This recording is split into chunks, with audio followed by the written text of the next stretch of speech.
చదువుకున్న మహిళలకు గృహిణి హోదా లేదన్న వాదనను కర్ణాటక హైకోర్టు తప్పుపట్టింది. పెద్ద చదువులు చదివినా, ఉద్యోగం చేసినా ఇంటిని చూసుకునే ప్రతి మహిళను గృహిణిగానే గుర్తించాలని స్పష్టం చేసింది. ఈ తీర్పు ద్వారా రోడ్డు ప్రమాద బాధితురాలికి రావాల్సిన నష్టపరిహారాన్ని కోర్టు భారీగా పెంచింది. కుటుంబం కోసం నిరంతరం కష్టపడే ఏ మహిళనైనా గృహిణిగానే చూడాలని హైకోర్టు తేల్చి చెప్పింది.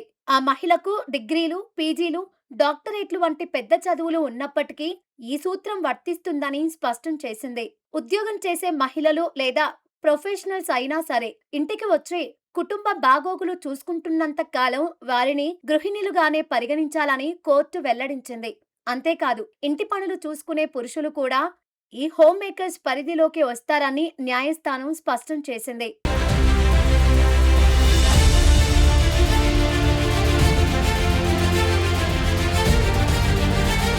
కొన్ని సంవత్సరాల క్రితం జరిగిన రోడ్డు ప్రమాదంలో ఒక యువతి తీవ్రంగా గాయపడి కాళ్లకు శాశ్వత వైకల్యం వచ్చింది. ఆమె బయోటెక్నాలజీలో పీజీ చేసి గతంలో లెక్చరర్ గా పనిచేశారు. అయితే ప్రమాదం జరిగిన సమయంలో ఆమె ఉద్యోగంలో లేరని, పైగా మంచి చదువుంది కాబట్టి ఆమెను గృహిణి అనలేమని కేఎస్ఆర్టీసీ వాదించింది.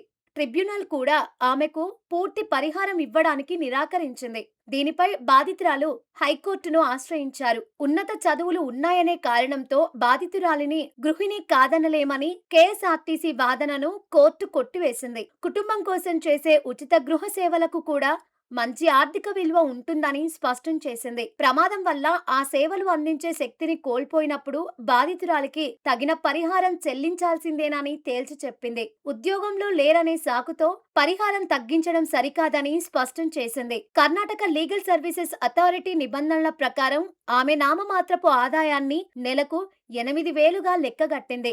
వైకల్యం కారణంగా కలిగిన నష్టంతో పాటు విశ్రాంతి సమయంలో సేవలు అందించలేకపోయినందుకు కలిపి మొత్తం నష్టపరిహారాన్ని 6,52,000 రూపాయలకు పెంచింది. అలాగే ఇన్సూరెన్స్ ద్వారా వైద్య ఖర్చులు వచ్చాయనే కారణంతో పరిహారం కోత పెట్టలేమని స్పష్టం చేస్తూ కేఎస్ఆర్టీసీ వెంటనే ఆ డబ్బును చెల్లించాలని ఆదేశించింది.